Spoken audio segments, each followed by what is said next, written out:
Hello viewers, আসসালামু আলাইকুম। আজকে ড্রাগন ফলের আইসক্রিম কিভাবে তৈরি করতে হয় সে সম্পর্কে একটা ভিডিও নিয়ে আসলাম। তো চলুন ভিডিওটা দেখে নিই, আশা করি সাথেই থাকবেন।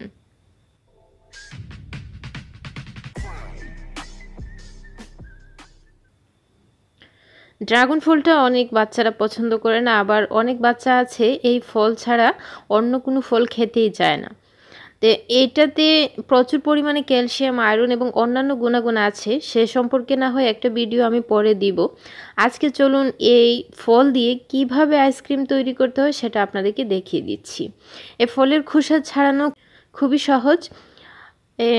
ছুরি দিয়ে একটু কেটে নিয়ে এভাবে আঙ্গুল দিয়ে টেনে নিলেই খোসাটা ছেড়ে চলে আসে।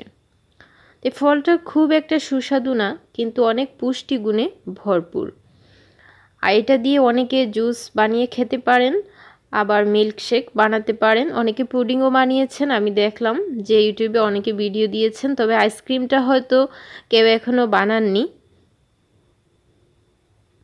তো আমি খোসা ছাড়িয়ে নিয়ে এগুলো ছোটো ছোটো পিস করে নিচ্ছি। খুবই নরম, খুব সহজেই পিস করে নেওয়া যায় এবং এর ভেতরটা খুবই লাল, এক্সট্রা কোনো কালার অ্যাড করা নেই। এটা দিয়ে আইসক্রিম বানালে যাদের বাচ্চারা খেতে চায় না তারা এটা খুবই আগ্রহ নিয়ে খাবে, কারণ এটা কালারফুল।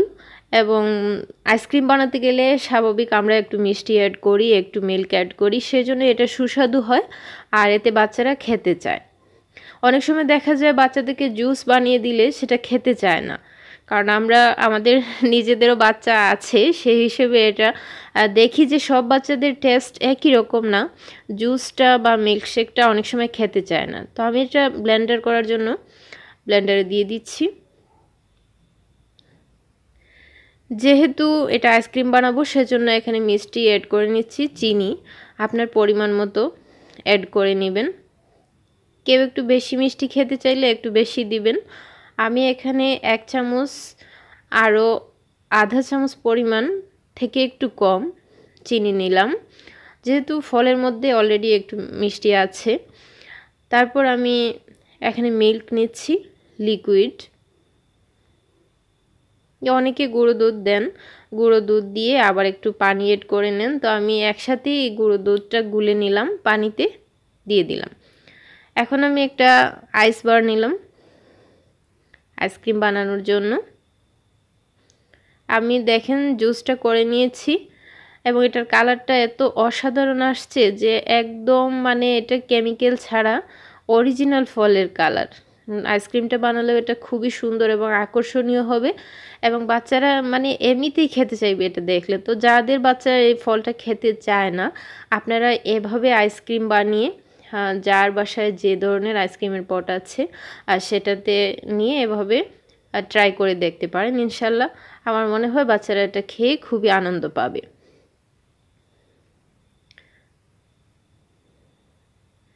তো এখন রেডি হয়ে গেছে।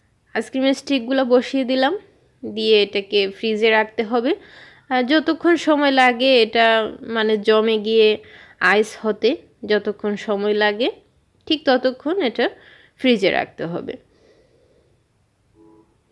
তো আমার আইসক্রিমটা রেডি হয়ে গেছে। দেখুন এটা কি অসাধারণ কালার আসছে এবং এটা খেতেও খুবই দারুণ হয়েছে। আমি আমার বাচ্চাদেরকে দিয়েছিলাম, ওরা তো টেস্ট করে এটা খুবই পছন্দ করেছে।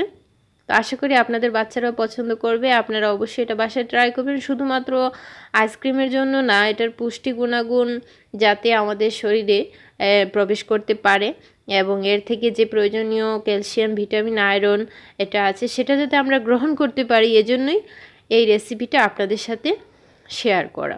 তো আশা করি ভিউয়ার্স ভালো থাকবেন আপনারা সবাই। আগামীতে এর গুণাগুণ সম্পর্কিত ভিডিও নিয়ে আসবো ইনশাআল্লাহ। আসসালামু আলাইকুম।